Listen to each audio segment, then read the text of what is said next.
Welcome back. The Larson Recreation Center closure and the increase in ambulance fees remain in the 2015 budget for Moses Lake. The majority of the City Council agreed to the $55 million budget at its Tuesday night meeting. The budget includes an expected $1 million deficit, which came after two decisions involving REC Silicon's property assessment. Finance Director Robert Taylor said the lost revenue means many city departments aren't spending as much money, leading to fewer transfers and the smaller budget. Taylor said the city needed to adopt the budget before the end of the year. Residents in Ephrata have a new place to have their teeth cleaned and maintained. The Ephrata Community Dental Clinic opens on December 1st to provide preventive and restorative care. The clinic was created by the Moses Lake Community Health Center as a response to limited options in the area. The new clinic has a full-time dentist, Dr. Clint Crandall, and a full-time hygienist will be joining in January. The clinic accepts all insurance providers, including Medicaid, and offers a sliding scale fee system for people without dental insurance. The Ephrata Community Dental Clinic is located in the former Ephrata Dental Arts Building at 204 12th Avenue Southwest. In Northwest news, a Coast Guard helicopter in Newport, Oregon rescued 5 fishermen over the weekend after their boat sank in rough seas. Many in the community are concerned that the rescue chopper is being relocated in just a few weeks. Reporter Wayne Havrelli has the story. Less than 24 hours into the crabbing season, something catastrophic happened on board a 75-foot boat at 4 a.m. on a dark, stormy morning. Mayday, mayday, mayday, this is the Blazer. Anybody pick me up? After the distress call, the crew of Newport's Coast Guard rescue chopper jumped into action. Pilot Caroline Kearney describes the scene when they arrived within 20 minutes of taking off. Flew over the boat and we saw the fishing vessel Blazer, a 75-foot crab vessel, 90 degrees on its side, sinking. The crew spotted a life raft with all 5 crew members in it.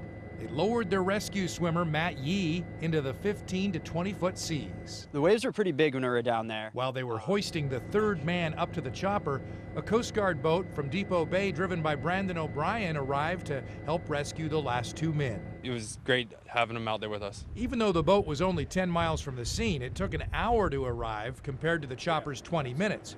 In just 2 weeks, the Coast Guard is scheduled to move the chopper permanently from Newport to North Bend, which is a 40-minute flight away. I don't know how anybody can make sense out of this move. Tom Lloyd was out crabbing in those rough seas when the Blazer went down, and he knows the crew members well. You know, eventually, it's going to cost lives, and those that are moving that chopper to wherever it's going to are going to take responsibility for that. The Michelle Ann is another crabbing boat that just happens to be owned by the same person who owns the Blazer, and today all those rescued crew members are at home with their families. 5 lives saved by a rescue chopper crew, a crew the community of Newport is fighting to save. We love those guys, and they come to our rescue all the time, and it just doesn't make any sense that this chopper is leaving Newport. Wayne Haberly, KGW News.